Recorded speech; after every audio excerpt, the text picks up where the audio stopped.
வேதத்தினுடைய கர்ம காண்டத்திலிருந்து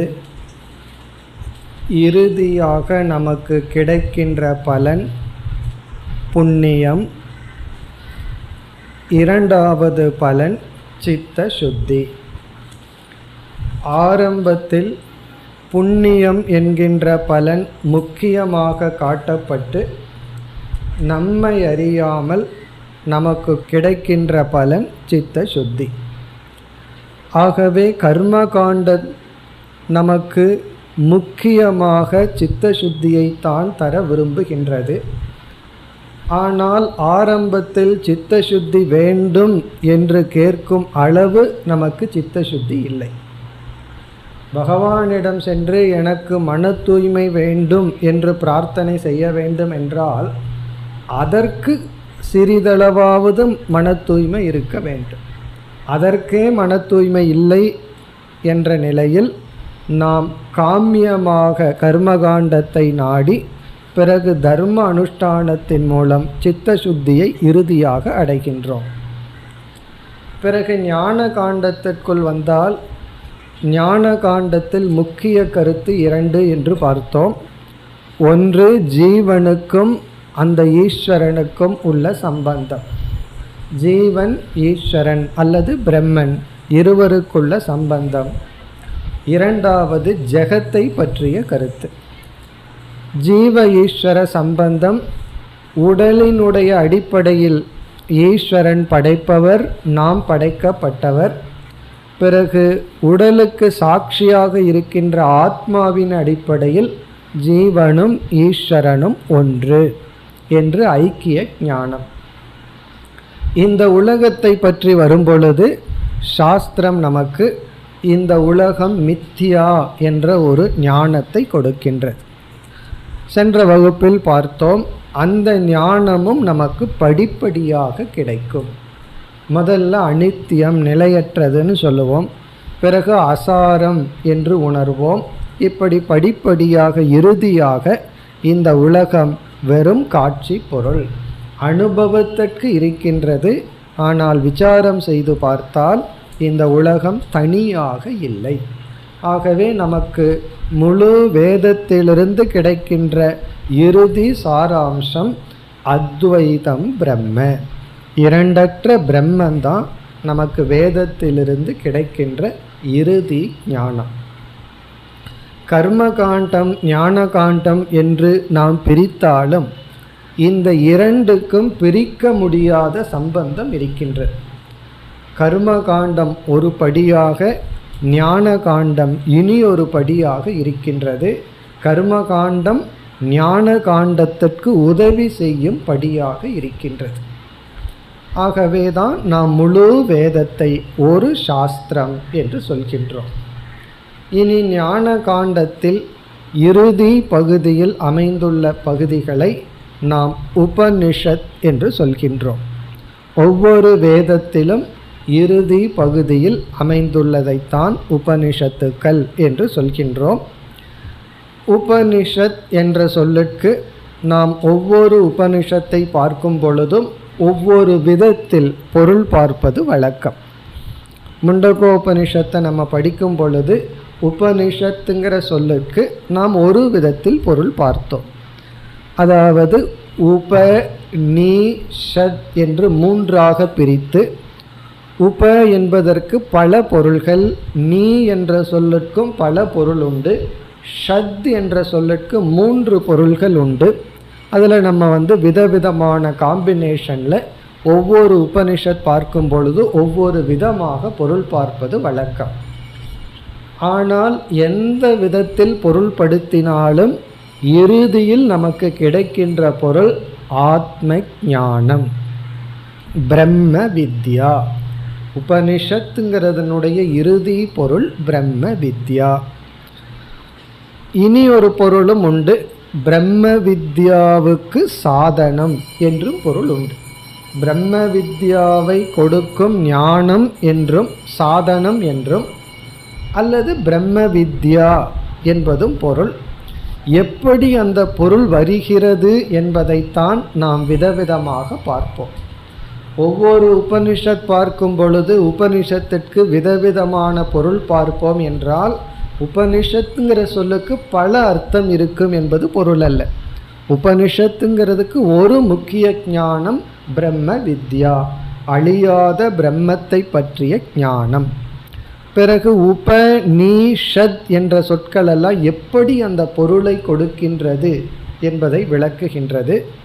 நாம் இப்பொழுது ஒரு விதத்தில் பொருள் பார்ப்போம். முண்டகோபனிஷத்தில் உபநிஷத்துக்கு ஒரு விதமாக பொருள் பார்த்தோம். இப்பொழுது ஒரு விதமாக நாம் பொருள் பார்ப்போம். உப என்ற சொல்லுக்கு இப்பொழுது நாம் பார்க்கின்ற பொருள் ஆத்மா. உப என்பதற்கு ஆத்மா என்பது பொருள். உப என்றால் அருகில், நியர் என்பது பொருள். இங்கே நமக்கு மிக அருகில் இருப்பது என்ன, நமக்கு மிக மிக அருகில் இருப்பது என்ன என்றால் ஆத்மா. அப்படின்னா என்ன, நான்னு ஒருத்தன் இருக்கேன், எனக்கு பக்கத்தில் ஆத்மா இருக்கு, அப்படி பொருள் அல்ல. இங்கே நான்கிறது அறியாமையில் இருக்கின்ற அகங்காரம். இந்த அறியாமையில் இருக்கின்ற அகங்காரத்திற்கு மிக அருகில் இருப்பது என்ன என்றால் ஆத்மா. இது எப்படி என்றால், கயிற்றை பார்த்து பாம்புன்னு நினச்சிட்டோம். நம்முடைய கேள்வி, பாம்புக்கு மிக அருகில் என்ன இருக்குது அப்படின்னு சொன்னால் என்ன சொல்லலாம்? கயிறுன்னு சொல்லலாம். பாம்புக்கு மிக மிக அருகில் இருப்பது என்னன்னா கயிறு. அப்படின்னா அங்கே ரெண்டு பொருள் இருக்கான்னு இல்லை, ரெண்டு எண்ணம் இருக்குது, ஆனால் ஒரே ஒரு பொருள் இருக்கு. அப்படி அதே போல் இந்த அகங்காரத்திற்கு மிக அருகில் இருப்பது என்னன்னா ஆத்மா. காரணம் என்ன? இந்த ஆத்மா மீது தான் அகங்காரமே ஏற்றி வைக்கப்பட்டுள்ளது. ஆகவே உபங்கிற சொல்லுக்கு அருகில், அந்த அருகில்ங்கிறதுக்கு நம்ம ஆத்மா என்று இங்கு பொருள் சொல்கின்றோம். இனி அடுத்த சொல் நீ. உப நீ ஷத், அதில் நீங்கிற சொல்லுக்கு பொருள் பார்ப்போம். நீ என்ற சொல்லுக்கு இங்கு நாம் பார்க்கின்ற பொருள் நிச்சய ஞானம். நீ என்றால் நிச்சய ஞானம். நிச்சய ஞானம் என்றால் உறுதியான அறிவு, உறுதி செய்யப்பட்ட அறிவு. எதை பற்றியது? அதுக்காகத்தான் முன் சொல் ஆத்மான்னு சொல்லிட்டோம். ஆத்மாவை பற்றிய உறுதியான ஞானம். உபநீங்கிறதுல நமக்கு கிடைக்கிற பொருள் ஆத்மாவை பற்றி. ஆத்மான்னு சொன்னால் நம்ம அழியாத ஒரு பொருளை பற்றி நாம் அடைகின்ற உறுதியான ஞானம்.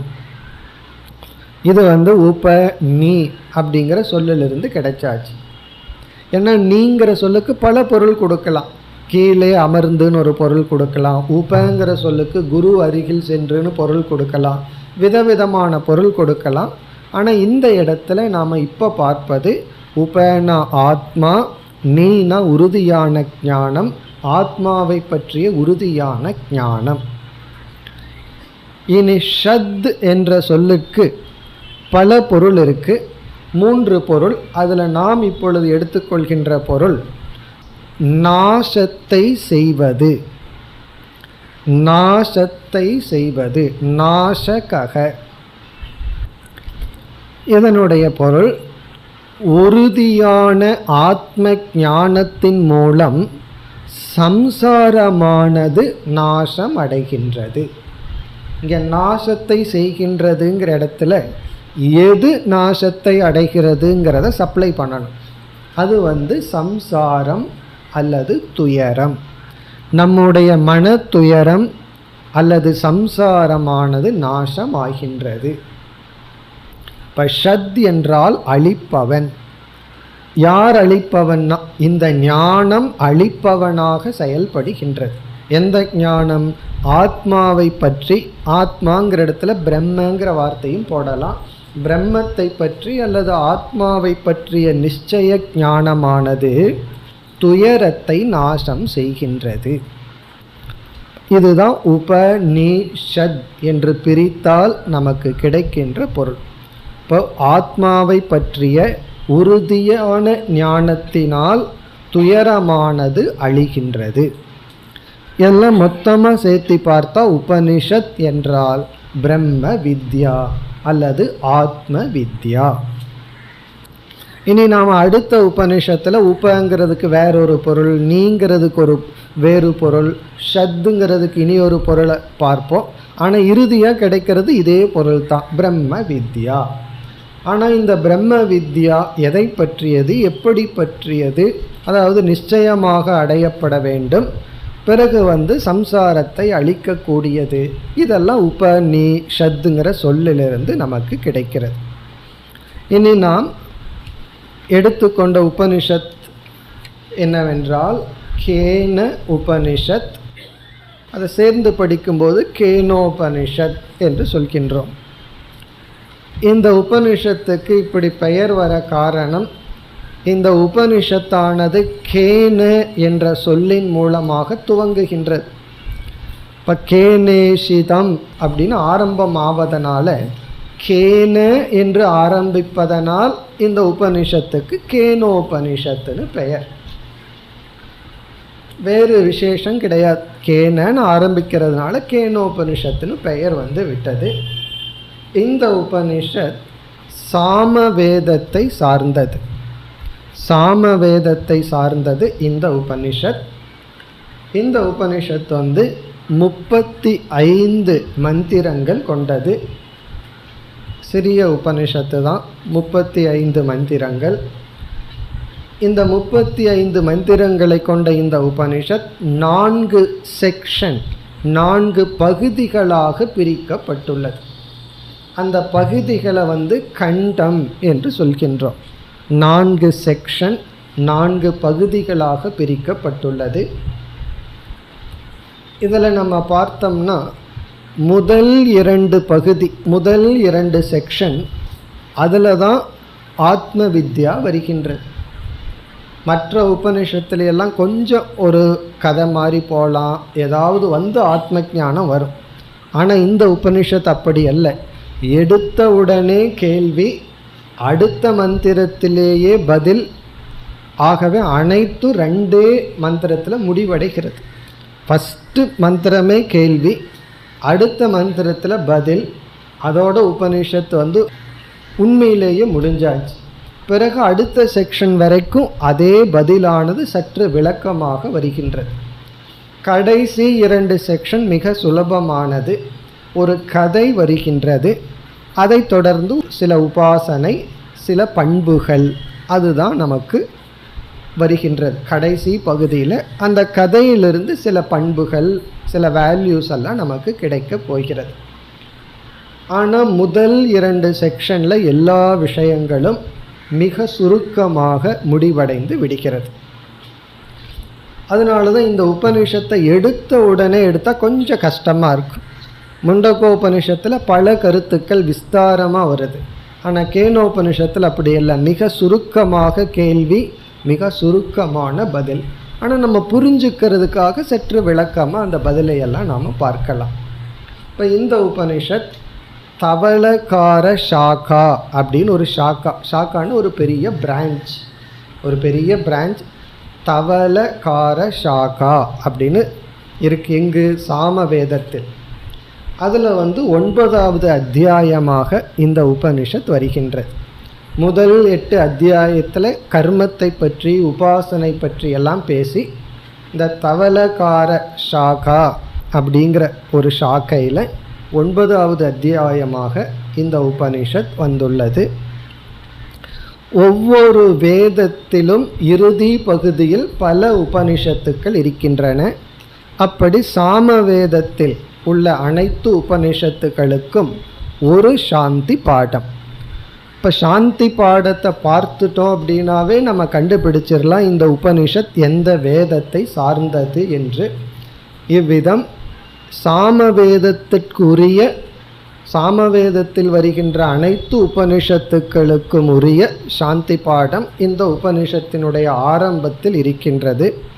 இது மிக அழகான ஒரு சாந்தி பாடம். இப்பொழுது நாம் உபனிஷத்தினுடைய சாந்தி பாடத்தை பார்ப்போம். பிறகு நாம் மந்திரத்திற்குள் செல்லலாம்.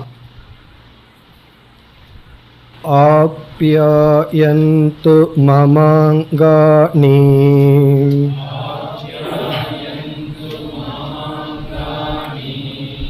வாக் பிராணச்சக்ஷுஸ்ரோத்ரம்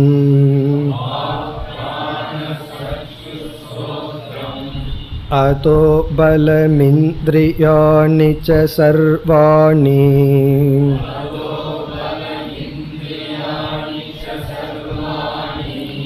சர்வம் பிரம்மோபனிஷதம்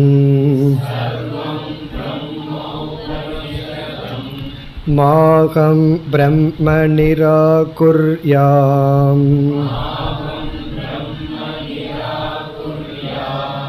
மா பிரம்ம நிராகரோத்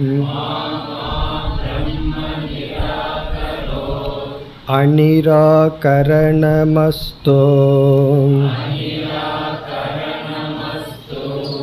அநிராகரணம் மே அஸ்து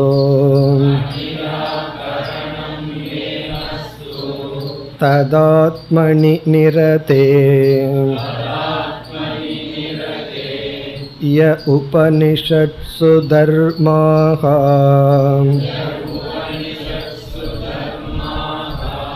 தே மயி சந்தோ தே மயி சந்தோ. ஓம் சாந்தி சாந்தி சாந்தி.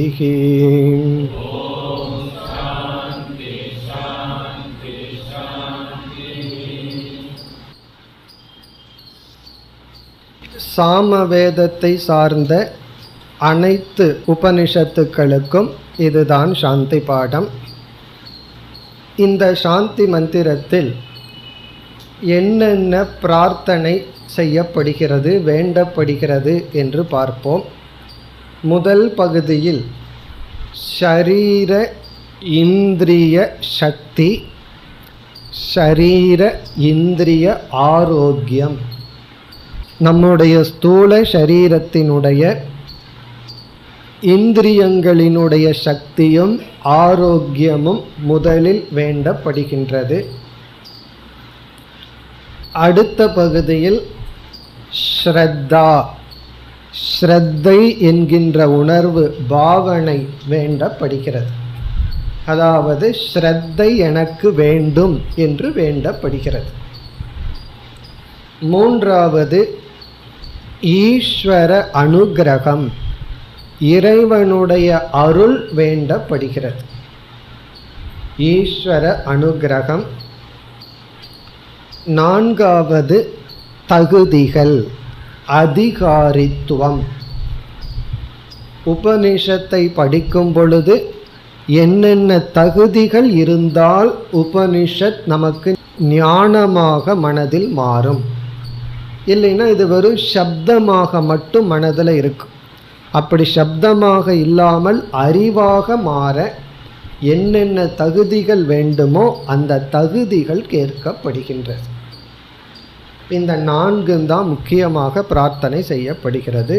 ஷரீர இந்திரிய ஆரோக்கியம், ஸ்ரத்தா, இறைவனுடைய அனுக்கிரகம், ஈஸ்வர அனுக்கிரகம், அதிகாரித்துவம். இதெல்லாம் தான் இந்த சாந்தி பாடத்தில் வந்துள்ளது. இப்பொழுது சாந்தி பாடத்திற்குள் சென்றால், ஆப்யாயந்து மம அங்காணி. மம என்றால் என்னுடைய, அங்காணி உடல் உறுப்புக்கள், என்னுடைய உடலில் உள்ள உறுப்புக்கள், அங்கங்கள். ஆப்யாயந்து, ஆப்யாயந்துனா ஆற்றல் பெறட்டும், வளரட்டும், ஆற்றல் பெறட்டும், சக்தி உடையதாக இருக்கட்டும், பலகீனமற்றதாக இருக்கட்டும். ஆப்யாயந்து என்றால் வளரட்டும், வளமுடன் இருக்கட்டும். மம அங்காணி என்னுடைய உடல் உறுப்புக்கள். அப்படின்னு என்ன அர்த்தம்? என்னுடைய ஸ்தூல சரீரம் ஆரோக்கியமாக இருக்கட்டும். ஸ்தூல உடலினுடைய ஆரோக்கியம்தான் அனைத்து புருஷார்த்தத்துக்கும் மூலதனம்.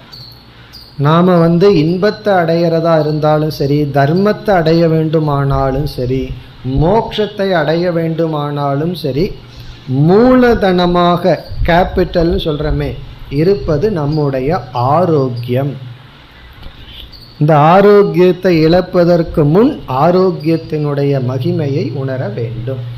ஆரோக்கியத்தினுடைய வேல்யூவை பொதுவாக ஆரோக்கியம் போனதுக்கு அப்புறம்தான் தெரியுது, அது இருக்கிற வரைக்கும் தெரிகிறதில்லை.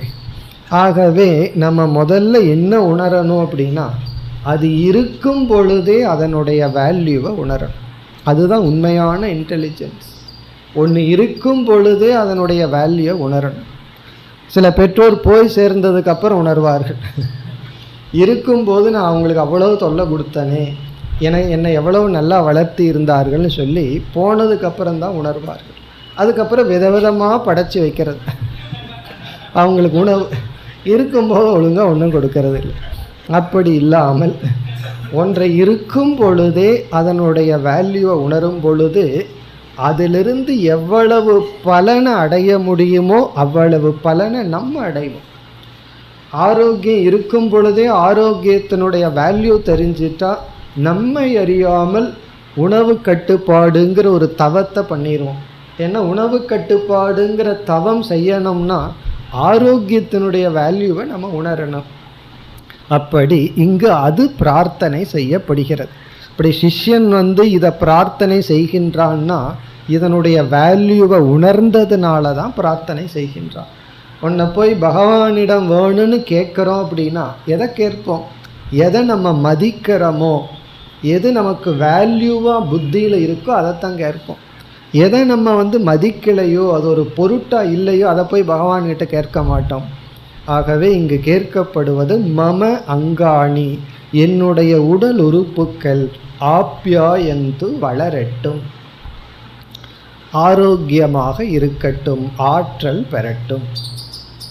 இனி அடுத்தது வாக் பிராணக சக்ஷுகு ஸ்ரோத்ரம். இதெல்லாம் இனி இந்திரியங்கள் விஷயத்தில். ஸ்தூல சரீர ஆரோக்கியமாக இருந்தால் மட்டும் போதாது, என்னுடைய இந்திரியங்கள் புலன்களும் ஆரோக்கியமாக உறுதியாக இருக்க வேண்டும். அதில் வரிசையாக வாக். இங்கு வாக் என்பது அனைத்து கர்மேந்திரியங்களையும் குறிக்கின்றது. இங்கே வாக் அப்படின்னு சொன்னால் பேசும் சக்தி. பேசும் சக்தி மட்டுமல்ல, உயர்த்தும் சக்தி, நடக்கிற சக்தி, இது போன்ற அனைத்து கர்மேந்திரியங்களும் உறுதியாக இருக்கட்டும். பிறகு பிராணக. பிராணக என்றால் பிராணசக்தி. நம்ம சாப்பிட்றோம், அது நன்கு ஜீரணிக்க வேண்டும். பிறகு செயல்பட சக்தி நமக்கு தேவை. பிராணசக்தி இருந்தால் தான் நன்கு செயல்பட முடியும். உபனிஷத் படிக்கிறதுக்கு என்ன செயல் இருக்குது அப்படின்னு நமக்கு தோணும். உபனிஷத்தை வாய் விட்டு ஓத வேண்டும் என்றால், சாண்டிங் பண்ணணும் அப்படின்னா அதுக்கு பிராணசக்தி வேணும். 4 வார்த்தை சேர்ந்தாப்புல பேசுனா அரை மணி நேரம் மூச்சு வாங்கிட்டு இருந்ததுன்னு வச்சுக்கோங்க. அப்போ என்ன பண்ணுறது? ஆகவே நமக்கு பிராணசக்தி நன்கு இருக்கணும். அடுத்தது சக்ஷுகு ஸ்ரோத்ரம். சக்ஷுகுனா பார்க்கும் சக்தி, ஸ்ரோத்ரம்னா கேட்டல். இது அனைத்து ஞானேந்திரியங்களையும் குறிக்கின்றது. இதில் நமக்கு எல்லாமே முக்கியம்தான். கண்ணும் முக்கியம், காதும் முக்கியம். பிறகு அடுத்த பகுதி அதோ பலம் இந்திரியாணிச்ச சர்வாணி. இங்கு சில இந்திரியங்கள் தான் சொல்லப்பட்டது. ஆகவே இந்த பிரார்த்தனையில் சர்வாணி இந்திரியாணிச்ச, எல்லா இந்திரியங்களும், அதன மேலும், அதோ மேலும், எல்லா இந்திரியங்களினுடைய பலம், அதனுடைய பலமானது, பலம்னா சக்தி, அதனுடைய பலமானது அப்படின்னு சொல்லி மீண்டும் ஆப்யாயந்துங்கிற வார்த்தையை போட்டுக்கணும். அதனுடைய பலமும் வளரட்டும். ஆப்யாயந்துனா ஓங்கட்டும், வளரட்டும், ஆற்றல் பெறட்டும். அதுவும் ரொம்ப முக்கியம். பார்க்கிற சக்தி இருந்தால் தான் படிக்க முடியும், கேட்குற சக்தி இருக்கணும் இதெல்லாம். பிறகு சர்வாணி இந்திரியாணிங்கிற இடத்துல நம்முடைய மனம், நம்முடைய மெமரி, ஞாபக சக்தி இதெல்லாமே வளரட்டும். இதுக்கு ஒரு விளக்க ஆசிரியர் இந்த இடத்துல என்ன சொல்கிறார், எப்படி இவைகள் வளர வேண்டும், எந்த விதத்தில் நம்முடைய உடலும் இந்திரியங்களும் மனமும் இருக்க வேண்டும்னா, பிரம்ம ஞான அனுகூலதையா விருத்திம் பிராப்னுவந்துன்னு சொல்கிறார். பிரம்ம ஞான அனுகூலதையா. பிரம்ம ஞான அனுகூலதையான்னு சொன்னால் பிரம்ம ஞானத்திற்கு அனுகூலமாக இருக்குமாறு விருத்திம்னா வளர்ச்சி அடையட்டும். அப்படின்னா இந்த சிஷ்யன் எதை மனதில் லட்சியமாக வச்சுட்டு இதை கேட்கின்றான்? எனக்கு வெறும் ஆரோக்கியமே லட்சியம் அல்ல. சில பேர் அதையே லட்சியமாக வச்சுட்டு பேசுவார்கள். உடம்பை ஆரோக்கியமாக வச்சுக்கிறது தான், பலமாக வச்சுக்கிறது தான் வாழ்க்கையில் லட்சியம்னா, மாடு எருமை அதுவும் கூட பலமாக தான் இருக்குது. அது என்ன பெருசாக அடைஞ்சிருது? ஆகவே நமக்கு ஆரோக்கியமே லட்சியம் அல்ல. அப்படி ஆரோக்கியமே லட்சியமாக இருந்ததுன்னா காலையிலேருந்து சாயந்தரத்து வரைக்கும் சாப்பிட்டும் அதை பற்றியே சிந்திச்சுட்டு இருப்போம். ஆரோக்கியங்கிறது ஏதோ ஒரு லட்சியத்துக்கான முக்கியமான ஒரு சாதனை. அதனால் அந்த விளக்காசிரியர் சொல்கிறார், பிரம்ம ஞான அனுகூலதையா, பிரம்ம ஞானத்துக்கு அனுகூலமாக இருக்கும் அளவு இது வளர்ச்சி அடையட்டும். இப்போ இந்த பிரார்த்தனை அவர் செய்வதன் மூலம், ஒரு மாணவன் செய்வதன் மூலம் அவன் எதை கேட்கின்றான்? ஆரோக்கியத்தை கேட்கின்றான். சில பேர்த்துக்கு முதல்ல என்ன சந்தேகம் வரும்னா, பிரார்த்தனை பண்ணால் மட்டும் வந்துடுமா அப்படின்னு கேட்பார்கள். யார் பிரார்த்தனை பண்ணால் மட்டும் வந்துடும்னு சொல்கிறார்கள்? பிரார்த்தனை பண்ணால் மட்டும் ஆரோக்கியம் கிடைச்சிருமான்னு சொன்னால், ஒரு கோணத்தில் எப்படி பிரார்த்தனை ஆரோக்கியத்தை கொடுக்கும் என்றால், இந்த பிரார்த்தனை ஒரு விதமான கர்ம. இந்த கர்மமானது நமக்கு என்ன செய்கின்றது? ஒரு புண்ணியத்தை கொடுத்து ஆரோக்கியமாக இல்லாமல் இருப்பதற்கு என்ன தடைகள் இருக்கின்றதோ அதை இந்த பிரார்த்தனை நீக்கும். அந்த பிரேயர் என்ன பண்ணும் அப்படின்னா, நமக்கு நோய்க்கும் பலகீனத்துக்கும் என்ன காரணமோ அந்த காரணத்தை இந்த பிரார்த்தனை நீக்கும். அந்த என்ன காரணம்னா, நம்மிடம் இருக்கிற சோம்பல் தான், நம்மிடம் இருக்கின்ற அறியாமை, நம்முடைய சில தீய பழக்கங்கள். அந்த பழக்கம்தான் நம்முடைய நோய்க்கு காரணம். அதையெல்லாம் இந்த பிரார்த்தனையானது நீக்கும். இந்த பிரார்த்தனை நமக்கு பயனை கொடுக்கும். எப்படின்னா, சரியான முயற்சியை செய்ய பிரார்த்தனையானது நமக்கு உதவி செய்யும். அது மட்டுமல்ல, ஒன்றை நம்ம பிரார்த்தனை பண்ண பண்ண ஒரு ரிமைண்டராக மனசுக்குள்ளே வேலை செய்யும். எனக்கு ஆரோக்கியத்தை கொடுன்னு சொல்லிட்டு நம்ம அனாரோக்கியமான உணவை சாப்பிட மாட்டோம். கொஞ்ச நாள் சாப்பிடலாம், பிறகு நமக்குள்ளேயே ஒரு குற்ற உணர்வு வரும். நான் கேட்குறது ஒன்று பண்ணுறது ஒன்றுன்னு நமக்குள்ளேயே குற்ற உணர்வு நம்மை அறியாமல் நம்ம அதற்குரிய சாதனையில் ஈடுபடுவோம். ஆகவே பிரார்த்தனைக்கு பலம் ரொம்ப இருக்குது. அது நம்முடைய பாபத்தை, நம்முடைய பலகீனங்களை எல்லாம் நீக்கி இந்த ஆரோக்கியத்திற்கான சரியான முயற்சியில் இந்த பிரார்த்தனை நம்மை எடுத்து செல்லும். அதனால் பிரார்த்தனையை டீவேல்யூ பண்ணிடக்கூடாது, அவ்வளவு சுலபமாக எடுத்துக்கொள்ளக்கூடாது. பிரார்த்தனைக்கு மிக மிக உயர்ந்த அல்லது பலமான சக்தி இருக்கின்றது.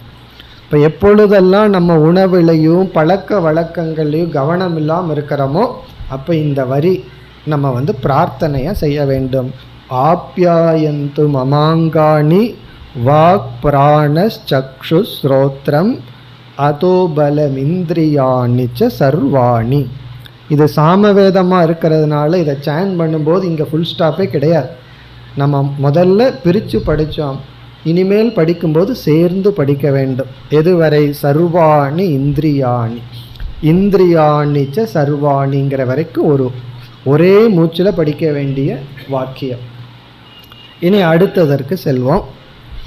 அடுத்த பகுதியில் சர்வம் பிரம்ம ஔபனிஷதம், சில புஸ்தகத்தில் பிரம்மோபனிஷதம்னு இருக்கலாம், சில இடத்துல ஔபனிஷதம் பிரம்மோபனிஷதம்னு இருக்கலாம். இது பிரார்த்தனை அல்ல. இந்த இடத்துல சிஷ்யன் தன்னுடைய ஞானத்தை வெளிப்படுத்துகின்றான். தான் இறைவனை எப்படி புரிந்துள்ளேன் என்று வெளிப்படுத்துகின்றான். மற்ற இடங்கள்ல எல்லாம் பிரார்த்தனையை பார்த்தோம்னா, பிரார்த்தனை பண்ணும் பொழுது இறைவனுடைய சகுன நாமங்களை எல்லாம் கூறி பிரார்த்தனை பண்ணுவோம். அதாவது கிருஷ்ணா கோவிந்தான்னு சொல்லி, இப்போ சகசரநாமமாக இருக்கலாம், எல்லாம் அதிகமாக சகுன ரூபத்தை சொல்லி பிரார்த்தனை பண்ணுவோம். அந்த பகவானுடைய சொற்களை சொல்லும் பொழுதே அது ஒரு விதமான பிரார்த்தனை. நம்ம முண்டகத்தில் பார்த்தோம், பத்ரங் கர்ணேபி, முழுமையான ஞானத்தை அடையவில்லை, ஏதோ அடைஞ்ச ஒரு ஞானத்தை இவன் வெளிப்படுத்துகின்றான்.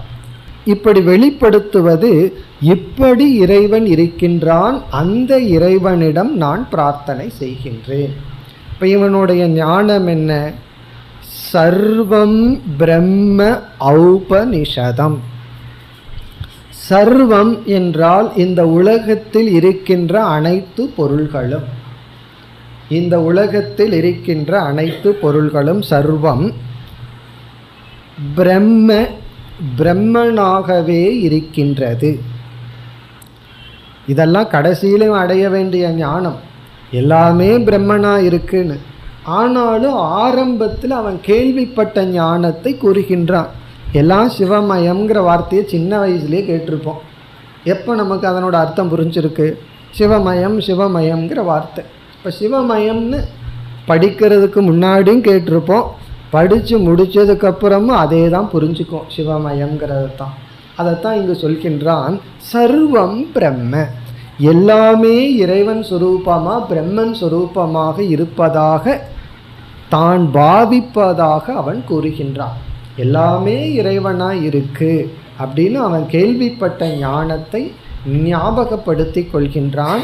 எதில்? பிரார்த்தனையில். இப்போ சர்வம் பிரம்ம, எல்லாம் பிரம்மந்தான். சர்வம் கலு இதம் பிரம்மன் உபனிஷத் வாக்கியம். இவைகள் அனைத்தும் பிரம்மந்தான். அப்படின்னு என்ன அர்த்தம்?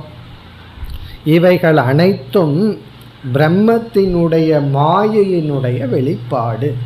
பிரம்மன் மாயை என்ற ஒரு சக்தியுடன் இந்த உலகமாக காட்சியளித்து கொண்டிருக்கின்றார். இப்போ நம்ம பார்க்கிறதெல்லாம் பிரம்மந்தான். எப்படிப்பட்ட பிரம்மன்? மாயையுடன் வெளிப்பட்ட பிரம்மந்தான் இந்த அனைத்தும். இப்போ சர்வம் பிரம்ம. இதை ஆபாத ஞானம்னு சொல்வது. ஆபாத ஞானம்னா முழுமையாக உணராமல் ஒரு வேகம் ஏதோ ஒரு புரிஞ்சு வச்சுருக்கோம், அதுக்கு பேர் ஆபாத ஞானம். ஆபாத ஞானம்னா ஏதோ வேக தெரிஞ்சு வச்சுருக்கோம். உபனிஷத்தே படிக்காமல் கிராமத்தில் மாடு மேய்ச்சிட்ருக்கிறவங்ககிட்ட போய் கடவுள் யாருன்னு கேளுங்க, கடவுள் எங்கே இருக்காருன்னு கேட்டு பாருங்கள், இதை தான் சொல்லுவான். எல்லாமா இருக்கார் அப்படின்னு சொல்லுவான். அவன் என்ன புரிஞ்சுருக்கான்னா, ஒன்றுமே புரியாட்டியும் கூட கடவுள்னு சொன்னால் அவர் ஏதோ ஒரு சிறிய டப்பாவிலேயோ பொட்டியிலையோ இருப்பார் அப்படின்னு சொல்ல முடியாது. கண்டிப்பாக அனைத்துமா எல்லா இடத்துலையும் இருப்பார்னு சொல்லுவான். ஆனால் ஒன்றுமே இறைவனை பற்றி தெரிஞ்சிருக்கணுங்கிற அவசியம் கிடையாது. அந்த விதத்தில் இங்கு சிஷ்யன் சர்வம் பிரம்ம, எல்லாமே பிரம்மனாக இருப்பதாக நான் நினைக்கின்றேன். இனி அடுத்த சொல், சரி அந்த பிரம்மனை எங்கிருந்து தெரிஞ்சிக்க முடியும்? அந்த பிரம்மனை எங்கிருந்து நாம் அந்த பிரம்மத்தை உணர முடியும்? அதை அடுத்த சொல்லில் சிஷ்யன் கூறுகின்றான். ஔபனிஷதம். ஔபனிஷதம் என்றால் உபனிஷத் ஏவ கம்யம், உபனிஷத்தினால் மட்டும் அறியப்படுகின்ற. ஔபனிஷதம்னா உபனிஷத்தினால் அறியப்படுகின்றன்னு அர்த்தம்.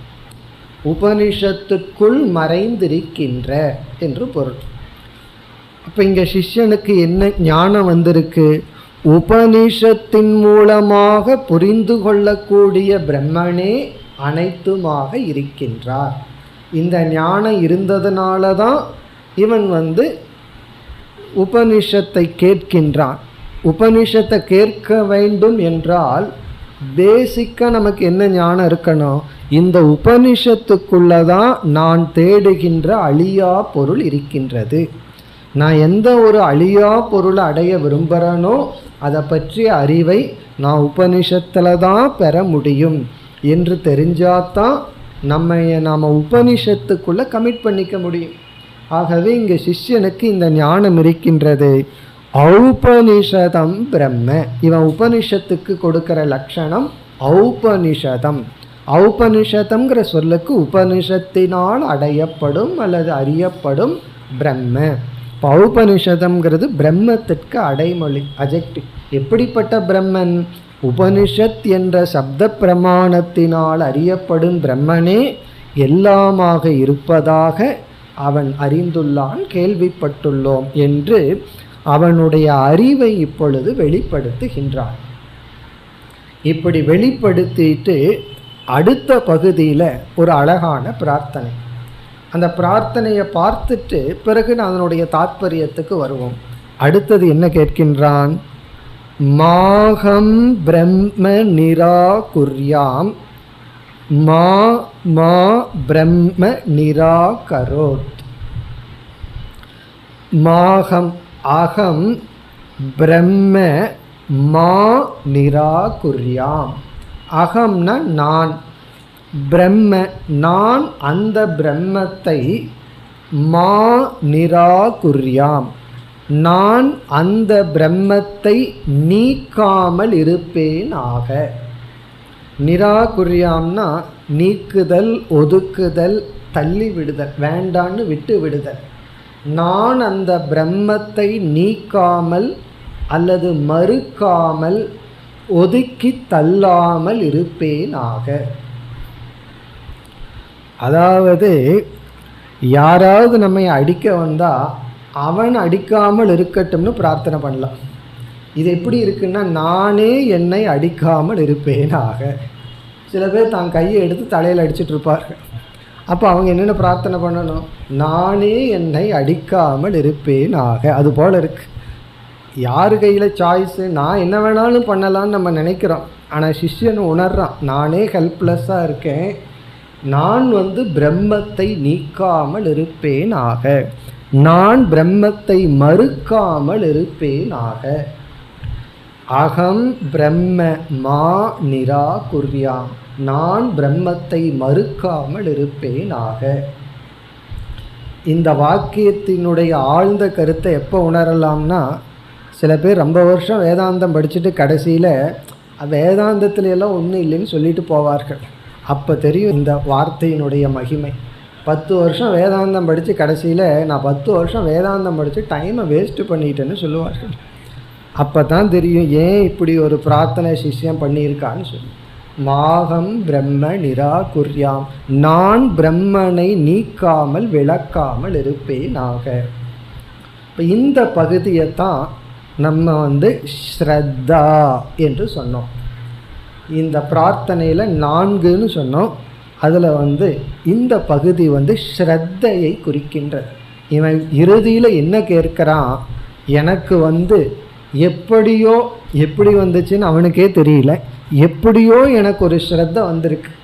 உபனிஷத் சாஸ்திரத்திலையும் பிரம்ம இருக்குங்கிற விஷயத்தில் அந்த ஸ்ரத்தை என்னை விட்டு சென்று விட வேண்டாம். எப்படி வந்ததுன்னு இவனுக்கே தெரியாது. நம்மளையே நம்ம கேட்டு பார்த்தோம்னா எப்படி உபனிஷத் கேட்குறதுல ஸ்ரத்தை வந்ததுன்னா தெரியலிங்கிற பதில் தான். யாராவது நம்மக்கிட்ட உங்களுக்கு ஸ்ரத்தை எப்படி வந்ததுன்னா தெரியலின்னு தான் சொல்லணும். அதுதான் உண்மையான பதில். எப்படியோ வந்துடுது. இது எப்படியோ வந்தது எப்படியோ போயிடலாமே, அப்படி போகக்கூடாதுன்னு சிஷ்யன் கேட்குறான். எப்படி வந்ததுன்னு எனக்கு தெரியல, வந்த வழி நமக்கு தெரியல, போயிட்டா கண்டுபிடிக்க முடியாது. ஏன்னா வந்த வழி தெரிஞ்சால் போனாலும் அந்த வழியில் போய் பிடிச்சிட்டு வந்துடலாம். இப்போ நமக்கு வந்த வழி தெரியல, ஆகவே அது என்னை விட்டு சென்று விடக்கூடாது. அதுதான் இங்கு சாரம். அடுத்த பகுதியும் பார்த்துட்டு பிறகு மீண்டும் இங்கு விளக்கத்திற்கு வரலாம். மாகம் பிரம்ம நிராகுர்யாம் நான் பிரம்மத்தை நிராகரிக்காமல் இருப்பேனாக. இனி அடுத்தது மா மா பிரம்ம நிராகரோத். இங்கே 2 மா மா என்ற சொல் இருக்கு. அதில் ஒரு மா என்பதற்கு என்னை என்று பொருள், இனி ஒரு மா என்பதற்கு வேண்டாம் அப்படின்னு பொருள். அப்போ பிரம்மன் என்னை நிராகரிக்காமல் இருக்கட்டும். இப்போ ஒரு மா என்னை, இனி ஒரு மா மா நிராகரோத். பிரம்மங்கிறது சப்ஜெக்ட்.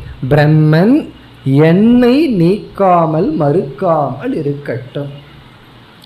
நான் பிரம்மத்தை மறுக்காமல் இருப்பேனாக, பிரம்மன் என்னை மறுக்காமல் இருக்கட்டும். இதைத்தான் நம்ம ஈஸ்வர அனுக்கிரகம்னு சொன்னோம். இறைவனுடைய அனுக்கிரகம் எனக்கு இருக்கட்டும். இப்போ பிரம்மன் என்னை மறுக்க வேண்டாம் அப்படின்னு என்ன அர்த்தம்? இவனுக்கு ஞானத்தை கொடுக்க வேண்டாம், இவன் சரியில்லை, இவனை விட்டுருவோம். இந்த ஸ்கூலில் சொல்லுவாங்க தண்ணி தொளிச்சு விடுறதுன்னு சொல்லி. அப்படி பிரம்மன் இவன் லாய்க்கு இல்லை, இவனுக்கு நம்ம யாருன்னு காட்ட வேண்டான்னு சொல்லி என்னை அவர் விட்டு விட வேண்டாம். பகவான்கிட்ட போய் நம்ம அப்படித்தானே பிரார்த்தனை பண்ணுறோம், கை விட்டுறாத அப்படின்னு சொல்கிறோம் இல்லையா? அதுதான் இதனுடைய அர்த்தம்.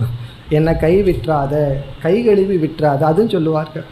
என்னை கை விட்டு விடாதே அப்படின்னு இறைவனிடம் உன்னுடைய அனுக்கிரகம் எனக்கு இருக்கட்டும். இல்லையே நீ சரியான பாத்திரமா இல்லையேன்னா அதையும் நீயே பண்ணு, பாத்திரமா நீயே மாற்று, சரியான பாத்திரமா நீயே மாற்றி உன்னுடைய அனுக்கிரகத்தை நீ எனக்கு விட்டு விடாதே. இப்போ மா மா பிரம்ம நிராகரோத். இதை சேர்ந்து படிச்சிடக்கூடாது மாமான்னு. மா பிரம்ம மா மாம் ந நிராகரோத். ந ஒரு மான நான் அர்த்தம், என்னை நிராகரோத், என்னை நீக்க வேண்டாம். இல்லைன்னா திடீர்னு உபனிஷத்தை எதுக்கு திடீர்னு மாமாவை பற்றி எல்லாம் பேசுது அப்படின்னு சந்தேகம் வந்துடும். அப்புறம் மாஹம் பிரம்ம நிராகுர்யாம் மா மா பிரம்ம நிராகரோத். ஒரு முறை சிஷ்யன் சொன்னால் பகவான் காதில் விழுந்துராதோ அப்படின்னு சொல்லிட்டு ரிப்பீட் பண்ணுறான் சிஷ்யன். மீண்டும் அதே கருத்து அடுத்த பகுதியில் வருது. சில பேர்த்துக்கிட்ட ஒரு முறை சொன்னால் அது நடக்காது, மறந்து விடுவார்கள். அதனால் என்ன பண்ணுவோம், அபியாசம். அபியாசம் என்ன, திரும்ப திரும்ப சொல்லணும். அப்பொழுது தான் அது சீரியஸாக உள்ளே போகும் அல்லது ஞாபகத்தில் இருக்கும். ஸோ அதே ப்ராப்ளம் பகவானுக்கு இருந்துடலாம்னு சிஷ்யன் நினச்சி இங்கே என்ன பண்ணுறான், அதே கருத்தை திருப்பி சொல்கின்றான். அனிராகரணம் அஸ்து அனிராகரணம் மே அஸ்து. பிரம்மனால் நான் நிராகரிக்கப்படாமல் இருப்பேனாக, என்னால் பிரம்மன் நிராகரிக்கப்படாமல் இருக்கட்டும். அனிராகரணமஸ்து அப்படின்னு சொன்னால் என்னால் பிரம்மன் நிராகரிக்கப்படாமல் இருக்கட்டும். பிறகு மே அப்படின்னா என்னை, என்னை பிரம்மன் நிராகரிக்காமல் இருக்கட்டும். அனிராகரணமஸ்து அனிராகரணம் மே அஸ்து. ரிப்பிட்டிஷன். என்றைக்குமே உன்னை திருப்பி சொல்கிறதனுடைய தாத்பரியம் முக்கியத்துவத்துக்காக. அதை சான்ஸ்கிரிட்டில் ஆதரார்த்தம் என்று சொல்வார்கள். ஆதரார்த்தம் அப்படின்னா ஃபார் இம்பார்ட்டன்ஸ். நம்மெல்லாம் ஒரு முக்கியமான வாக்கியம்னு என்ன பண்ணுவோம், அது கீழே அண்டர்லைன் பண்ணி ஒரு இன்டூ மார்க் போட்டு புள்ளி வைப்போம் அல்லவா? உபனிஷத்து என்ன பண்ணோம்னா அதெல்லாம் செய்ய முடியாது, அண்டர்லைன் எல்லாம் போட்டு புள்ளி வைக்க முடியாது. அதனால் என்ன பண்ணுன்னா திருப்பி சொல்லும். அதை ரிப்பீட் பண்ணுது அப்படின்னா உபனிஷத்து முக்கியத்துவம் கொடுக்கின்றது. அல்லது சில சமயங்களில் இந்த சாப்டர் முடியுதுங்கிற இடத்துலையும் ரிப்பீட்டிஷன் வரும். 2 இடத்துல உபனிஷத்து ரிப்பீட் பண்ணும்.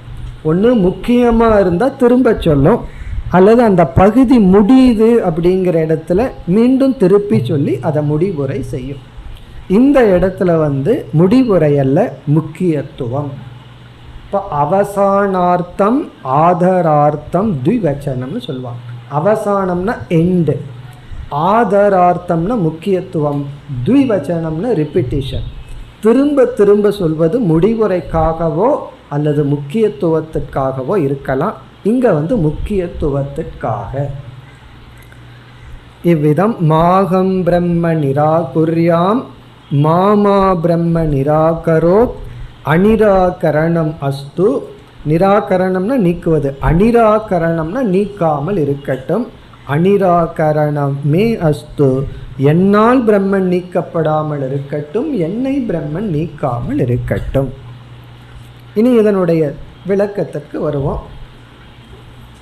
இங்கே நீக்குதல், பிரம்மத்தை நான் நீக்காமல் இருக்கணுங்கிறத பல கோணத்தில் பார்க்கலாம். முதல் பொருள் ஸ்ரத்தா. அப்படின்னா என்ன அர்த்தம்? இந்த பிரம்மனுடைய அஸ்தித்துவத்தில் இருக்கிற நம்பிக்கை எனக்கு போகாமல் இருக்க வேண்டும். இந்த பிரம்மனை நான் பார்க்கல, அந்த பிரம்மத்தை நான் உணரவும் இல்லை. ஆனால் ஏதோ ஒரு நம்பிக்கை, இறைவன் ஈஸ்வரன் அழியாத ஒன்று இருக்கணும். ஏன்னா இந்த உலகம் சீராக இயங்கிட்டு இருக்கு.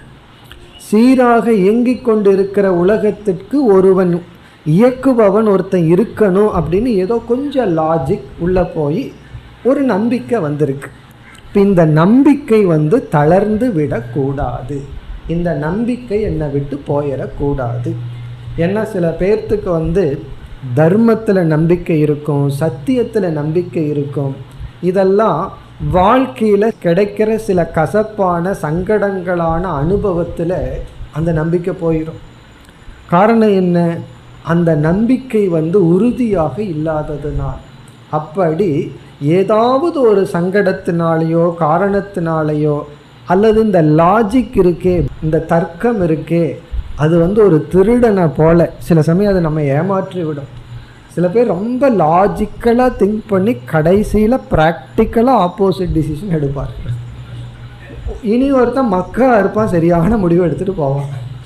ரொம்ப யோசித்தாலும் ப்ராப்ளம் இருக்குது. காரணம் என்னென்னா லாஜிக் நம்ம ட்விஸ்ட் பண்ணி ஏமாற்றி விட்டுறோம். அப்படி இவனுக்கு இந்த தர்க்கம் உள்ளே போய் பிரம்மனை இல்லைன்னு சொல்ல வச்சிடலாம், அல்லது இவனுடைய ஸ்ரத்தைக்கு பாதிப்பு ஏற்படலாம். இந்த ஸ்ரத்தைங்கிறது ரொம்ப ஒரு முக்கியமான பீரியட். இவன் ஞானத்தை அடைஞ்சிட்டா அப்படின்னா அதற்கப்புறம் யாரும் அசைக்க முடியாது. இந்த உலகமே சொன்னாலும் இவன் உறுதியாக நிற்பான். ஏன்னா இவன் உண்மையை உணர்ந்துட்டான். இவன் உண்மையும் உணரலை, அதே சமயத்தில் உணர வேண்டும். இந்த இடைப்பட்ட நிலைதான் நம்பிக்கை, ஸ்ரத்தை. அந்த ஸ்ரத்தை என்னை விட்டு சென்று விடக்கூடாது. இவனுக்கு ஸ்ரத்தை கிடைச்சிடுது, ஆனால் சிஷ்யனுடைய மனதில் ஒரு பயம் வந்துடுது. இந்த ஸ்ரத்தை என்னை விட்டு போயிருமோ என்ற ஒரு பயம். ஆகவே இவன் இப்படி கேட்கிறான், நான் பிரம்மத்தை நீக்காமல் இருக்க வேண்டும். அதனுடைய பொருள் என்ன அப்படின்னா, ஏதாவது ஒரு விதமான தர்க்க சிந்தனையின் மூலமாக பிரம்மன் இல்லை என்ற முடிவுக்கு நான் விடக்கூடாது. இங்கே நிராகரணம்னா பிரம்ம நாஸ்தி அல்லது நித்திய வஸ்து நாஸ்தி. இந்த உலகத்தில் அழியாத பொருளுங்கிறதே கிடையாது, எல்லாம் அழிகிற பொருள் தான். இப்படி ஒரு தத்துவத்துக்கு நான் விடக்கூடாது. ஏன்னா பலர் இப்படிப்பட்ட தத்துவத்தில் இருக்கிறார்கள். அவர்களும் சாதாரண ஆட்கள் அல்ல, யோசித்ததுக்கு அப்புறம்தான். யோசிக்காதவன் ஒரு தத்துவத்துக்கும் வரமாட்டான், பேசாமல் இருந்துட்டு இருப்பான். இந்த யோசிக்கிறவன் தான் ஏதாவது ஒரு முடிவுக்கு வருவான். இப்படி யோசித்து அறிவு இருக்குன்னு நினச்சிட்டு கொஞ்சம் லாஜிக்கலாக திங்க் வேற பண்ணி யோசனை பண்ணி கடைசியில் என்ன முடிவுக்கு வர்றான்னா பிரம்மனெல்லாம் ஒன்றும் கிடையாது என்ற சுபாவவாதத்துக்கு விடலாம். எதை நம்ம அனுபவிக்கிறோமோ அதுக்கு மேலே என்ன இருக்குது என்று இவன் மனதில் பிரம்ம நாஸ்தி என்ற புத்தி இவனுடைய ஸ்ரத்தையானது நாசமடைய கூடிய வாய்ப்புண்டு. அது வேண்டாம். அது ஒரு பொருள். முதல் பொருள் இந்த ஸ்ரத்தை பிரம்மன் இல்லை என்ற ஞானத்தினால் தாக்கப்பட வேண்டாம். இனி இரண்டாவது பொருள், சில பேர் பிரம்மன் இருக்கு, யார் இல்லைன்னு சொன்னான், ஆனால் அது என்னுடைய லட்சியம் அல்ல என்று, என்னுடைய லட்சியம் பிரம்மத்திடமிருந்து மாற்றப்பட வேண்டாம். அது ஒரு பொருள். ஏன்னா பிரம்மத்தை லட்சியமாக வச்சா தான் அதற்கு தகுந்த பாதையில் இவன் இருப்பான். சில பேர் என்ன சொல்வார்கள், பிரம்மன் இருந்துட்டு போகட்டுமே, எனக்கு அது லட்சியம் அல்ல. இப்போ யார்கிட்டையாவது போய் உன்னுடைய லட்சியம் என்னன்னா எதோ சொல்லுவார்கள். யாரும் மறந்தும் பிரம்மத்தை சொல்ல மாட்டார்கள். அப்படி சொல்கிறதா இருந்தால் இருந்துட்டு போகட்டுமே, அதுவும் எத்தனையோ லட்சியத்தில் லாஸ்ட்டில் இருக்கட்டுமே அப்படின்னு சொல்லி போட்டு வைப்பார். சிலர் போட்டு வைன்னு சொல்லுவாங்கல்ல, அப்படி பிரம்மத்தை வேணால் லட்சியத்தில் போட்டு வைப்போமே, அதனால் என்ன கெட்டு போகுது அப்படி சொல்வார்கள். அப்படி இல்லாமல் என்னுடைய முக்கிய லட்சியம் பிரம்மனாகவே இருக்கட்டும். இதுலேயும் பலருக்கு மாற்றம் வந்து விடும். கொஞ்ச நாள் பிரம்மத்தை லட்சியமாக வச்சுட்டு சாதனையில் இருப்பார்கள். சிரவணம், மனனம், கர்மயோகம்ங்கிற சாதனையில் இருப்பார்கள். பிறகு கொஞ்ச நாளில் லட்சியம் மாறி போயிடும். அவர்களிடம் போய் கேட்டால், என்ன நான் இத்தனை நாள் முயற்சி பண்ணி அந்த பிரம்மத்தை அடையில, நீ பண்ணி அடைஞ்சிருவியான்னு கேட்டுருவார்கள். இப்போ அவர்களுக்கு அந்த லட்சியத்தில் மாற்றத்தை நாம் பார்க்கலாம். இதுக்கெல்லாம் எத்தனையோ எக்ஸாம்பிள்ஸ் இருக்குது. அந்த எக்ஸாம்பிளாக நம்ம ஆயிடக்கூடாதுன்னு தான் இங்கே சிஷ்யன் கேட்குறான். பலர் கொஞ்ச நாள் லட்சியமாக பிரம்மத்தை வச்சுட்டு முயற்சி செய்து கொண்டிருப்பார்கள். பிறகு அவர்களுடைய லட்சியம் மாறிவிடும். அப்படி நான் பிரம்மத்தை நீக்காமல் இருப்பேனாகங்கிறதனுடைய அர்த்தம், என்னுடைய முக்கிய லட்சியம் பிரம்மனாகவே இருக்கட்டும், வேறு எதுவும் இடையில் வந்துவிட வேண்டாம். இந்த பகவானோட மாயையில் வேற ஏதாவது ஒன்று லட்சியமாக முன் நிற்க வேண்டாம். இதுவும் ஒரு முக்கியமான கருத்து. அப்போ மாகம் பிரம்ம நிராகுர்யாம்ங்கிறதுக்கு முதல் பொருள், என்னுடைய தர்க்க புத்தியில் பிரம்மன் இல்லைன்னு நான் சொல்லி என்னுடைய ஸ்ரத்தை பாதிக்கப்பட வேண்டாம். என்னுடைய லட்சியம் இருக்கே, அந்த லட்சியம் பிரம்மனாக இருக்கட்டும். இனி அடுத்த பொருள், மாகம் பிரம்ம நிராகுர்யாங்கிற இடத்துல என்னுடைய முமுட்சுத்துவம் வளர வேண்டும். எனக்கு முமுட்சுத்துவம் இருக்கே, வந்திருக்கே, அது குறைந்து விட வேண்டாம்.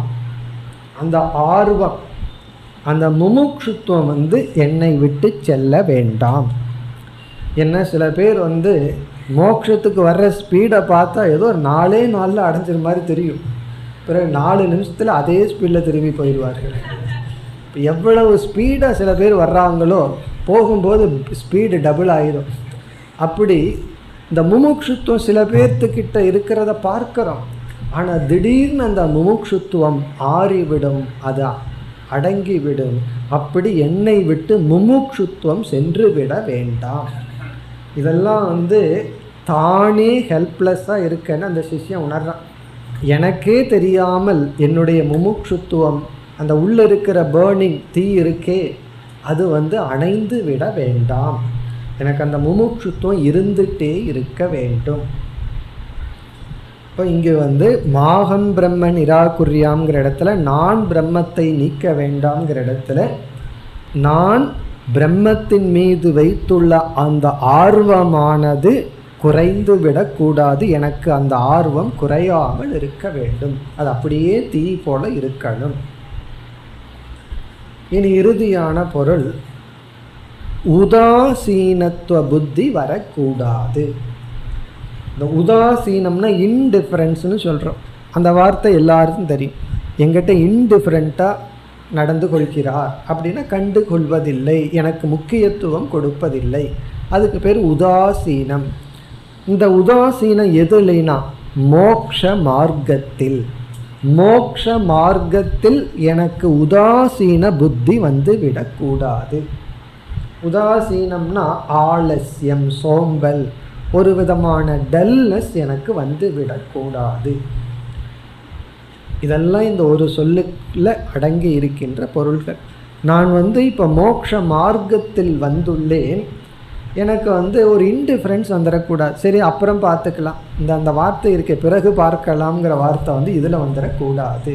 பிறகு பார்த்துக்கலாம், இன்னும் இல்லை கொஞ்சம் வருஷத்துக்கு அப்புறம் பார்த்துக்குவோம், அதான் பிரம்மன் தான் எப்பவுமே இருக்கே, அதான் பிறகு பார்த்துக்குவோம், தீர்ந்து போகிறத இப்போ முடிச்சுருவோம் அப்படின்னு சொல்லி எதெல்லாம் இப்போ அனுபவிக்க வேண்டுமோ அதை அனுபவிச்சுருவோம், பிரம்மன் தான் வெயிட் பண்ணிகிட்ருக்குமே இருக்கட்டும் அப்படின்னு சொல்லி ஒரு விதமான லேசினஸ், சோம்பல், உதாசீனம், இன்டிஃபரன்ஸ் மோக்ஷ மார்க்கத்தில் எனக்கு விட வேண்டாம். இதெல்லாம் ஸ்ரத்தை அப்படிங்கிற அடிப்படையில் நம்ம பார்த்த கருத்து. இனி அடுத்தது ஈஸ்வர அனுக்கிரகம். அது மூன்றாவது மேஜர் டாப்பிக்கை நம்ம பார்த்தோம். அது எதை குறிக்குதுன்னா, மா பிரம்ம மா நிராகரோத், என்னை பிரம்மன் நீக்க வேண்டாம். அந்த பகுதி இறைவனுடைய அனுக்கிரகம் எனக்கு இருக்க வேண்டும். அதனுடைய பொருள் என்னவென்றால், மீண்டும் இதே பொருள் தான், வேற ஆங்கிள். நான் இந்த ஞானத்திற்கு பாத்திரமாக இருக்க வேண்டும். இறைவனுடைய அனுக்கிரகத்திற்கு நான் யோக்கியனாக இருக்க வேண்டும். யோக்கியன் அப்படின்னு சொன்னால் தகுதியுடையவனாக இருக்க வேண்டும். இப்போ பகவானே இவனுக்கு நம்முடைய அருளை கொடுப்போம், இவனுக்கு அறிவை கொடுப்போம், இவனுக்கு அறிவுக்கான சாதனைகளை கொடுப்போம், சாஸ்திரம் குரு போன்ற சாதனைகளை எல்லாம் இவனுக்கு கொடுப்போம் அப்படின்னு சொல்லி பகவான் எனக்கு அனுக்கிரகம் செய்ய வேண்டும். பகவானுடைய அனுக்கிரகம் எனக்கு வேண்டும். இப்படி கேட்பதே அந்த அனுக்கிரகத்திற்கு நாம் தயாராக்கி கொள்வதற்காகத்தான். இப்படி கேட்கறதுனால சப்போஸ் பகவான் கேட்குறவனுக்கு கொடுத்துட்டு கேட்காதவனுக்கு கொடுக்கல அப்படின்னா பகவானுக்கு ராகத்வேஷம் இருக்கான்னு ஒரு கேள்வி வந்துடும். அதை கீதையில் பகவானே சொல்கிறார், எனக்கு யார் மேலேயும் ராகத்வேஷம் இல்லை, யார் எதை கேட்குறாங்களோ அதை நான் கொடுக்குறேன். ஒருவன் என்னையே கேட்குறான், நான் என்னை பற்றி அறிவை கொடுக்குறேன். ஒருவன் நீ வேண்டாம், உன்னிடத்தில் இருக்கிற மாயாஜாலத்திலேருந்து ஏதாவது ஒன்றை கொடுன்னு கேட்குறான், நான் அதை கொடுக்குறேன், அந்த பொருளை கொடுக்குறேன் அப்படின்னு பகவான் சொல்கிறார். இப்போ இங்கே நான் என்றும் உன்னையே நாடுபவனாக இருப்பேனாக, உன்னுடைய அனுக்கிரகம் எனக்கு இருக்கட்டும். இனி இறுதியாக உபனிஷத்தில் சொல்லப்பட்டுள்ள தகுதிகள் எனக்கு வேண்டும் என்பது நான்காவதான பிரார்த்தனை. இப்போ இதில் நான்காவதான முக்கிய பிரார்த்தனை, சிஷ்யன் எனக்கு வெறும் ஆர்வம் மட்டும் இருந்தால் போதாது, அதற்குரிய தகுதிகளும் வேண்டும். ஸ்ரத்தையுடன் மேலும் சில தகுதிகள் வேண்டும் என்று கேட்கின்றான். அடுத்த வகுப்பில் அதை பார்ப்போம். ஓம் பூர்ணமத பூர்ணமிதம் பூர்ணாத் பூர்ணமுதச்யதே பூர்ணஸ்ய பூர்ணமாதாய பூர்ணமேவாவசிஷ்யதே. ஓம் சாந்தி சாந்தி சாந்தி.